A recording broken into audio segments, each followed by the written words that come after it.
তো হ্যালো বন্ধুরা, কেমন আছেন? তো আজকে আমরা চলে এসেছি নবদ্বীপের নিধিয়াতে। আর নিধিয়ার এই পাশটায় দেখতে পাচ্ছেন যে ওই যে নদীর ওপারে আছে গিয়ে আমাদের নবদ্বীপ ধাম।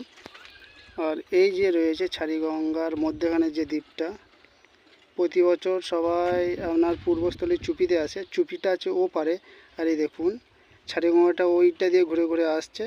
আর এইদিকে চলে যাচ্ছে আপনার প্রতাপনগর হয়ে সজ্জা জাননগর মোড়, ভান্ডারটিকর আপনার রেলওয়ে স্টেশন। ছাড়িগঙ্গার মাঝের দ্বীপ রাষ্ট্র বলতে পারেন বা দ্বীপের অংশ বলতে পারেন। আর এই যে নতুন ব্রিজ তৈরি হয়ে গেছে যাতে জল পারাপার হয় ছাড়িগঙ্গার।